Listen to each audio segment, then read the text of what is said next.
Question number 8 यहाँ पे 1 जनवरी 2002 को ए और बी एक बिजनेस स्टार्ट करते हैं जिसमें कोई भी एग्रीमेंट नहीं होता उनके बीच, ना ही ओरल ना ही रिटर्न, और उनका जो कैपिटल है ए का 40,000 और बी का 10,000 होता है। 1 जुलाई 2002 को ए लोन देता है 5,000 का फर्म को, और 1 मई को ए के साथ कोई इंसिडेंट हो जाता है और वो काम नहीं कर पाता है 30 जून तक। 31 दिसंबर 2002 को उनका प्रॉफिट होता है 16,800 का। ए क्लेम करता है कि उसे 10% का इंटरेस्ट चाहिए कैपिटल और लोन के ऊपर, और जो भी प्रॉफिट है वो जो कैपिटल का प्रपोर्शन है उस पर डिस्ट्रीब्यूट हो। लेकिन बी क्लेम करता है कि सिर्फ 6% का ही इंटरेस्ट दिया जाए कैपिटल और लोन पे, और जो प्रॉफिट है वो इक्वली डिस्ट्रीब्यूट हो। साथ ही बी अपने लिए सैलरी मांगता है 200 रुपये पर मंथ के हिसाब से, क्योंकि जब ए एब्सेंस था तो सिर्फ बी ने काम किया था। तो हमको इनके लिए profit and loss appropriation account बनाना है। तो जब भी ऐसा क्वेश्चन होता है तो हमें ये पता होना चाहिए कि अगर कोई भी एग्रीमेंट नहीं हुआ है, ना ही ओरल ना ही रिटर्न, तो जो प्रॉफिट होता है वो इक्वली डिस्ट्रीब्यूट होता है, और इंटरेस्ट कैपिटल पे या फिर लोन पे सिर्फ 6% तक का ही मिलता है अगर एग्रीमेंट नहीं हुआ है तो।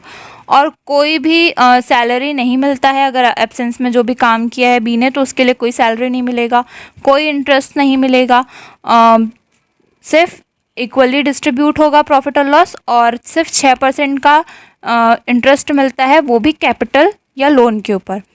तो इसके लिए सॉल्यूशन होगा profit and loss appropriation account. Net profit था 16,800 का, और इंटरेस्ट ऑन लोन ए को क्योंकि उसने लोन दिया था तो सिर्फ 6% का ही मिलेगा, क्योंकि कोई भी एग्रीमेंट पहले नहीं हुआ था। तो 5,000 का लोन दिया था, उसका 6% निकालेंगे, और क्योंकि उन्होंने दिया था 1 जुलाई को, 1 जुलाई से 31 दिसंबर तक का निकालेंगे तो 6 महीने का होगा, इसलिए 6/12 करेंगे तो 150 रुपये उनका इंटरेस्ट हो जाएगा। 16,800 में से 150 माइनस करेंगे तो आ जाएगा 16,650। इसको इक्वली डिस्ट्रीब्यूट किया जाएगा दोनों पार्टनर्स के बीच, क्योंकि कोई भी एग्रीमेंट नहीं हुआ था। तो यहाँ पे आ जाएगा दोनों के में, जब इसको अपन 2 से डिवाइड करेंगे तो 8,325, और ये हमारा टोटल बराबर हो जाएगा।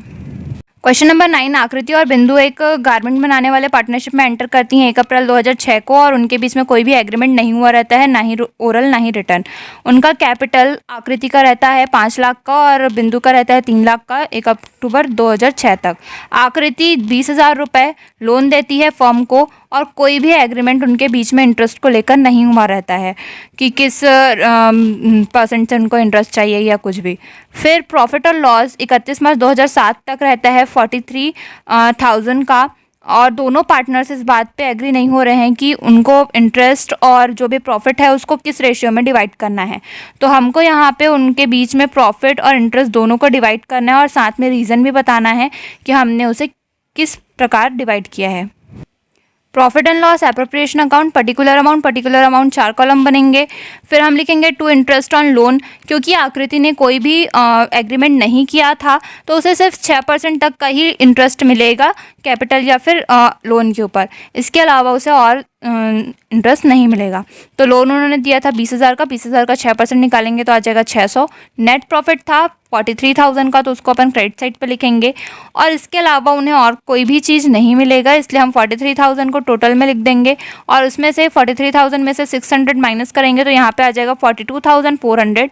और क्योंकि कोई भी एग्रीमेंट नहीं हुआ था इसलिए हम दोनों पार्टनर्स के बीच में उसको इक्वली डिवाइड करेंगे, ये रूल है। तो जब अपन 42,400 डिवाइड बाय 2 करेंगे तो यहाँ पे आ जाएगा 21,200 दोनों पार्टनर्स के में, और यही हमारा सॉल्यूशन होगा।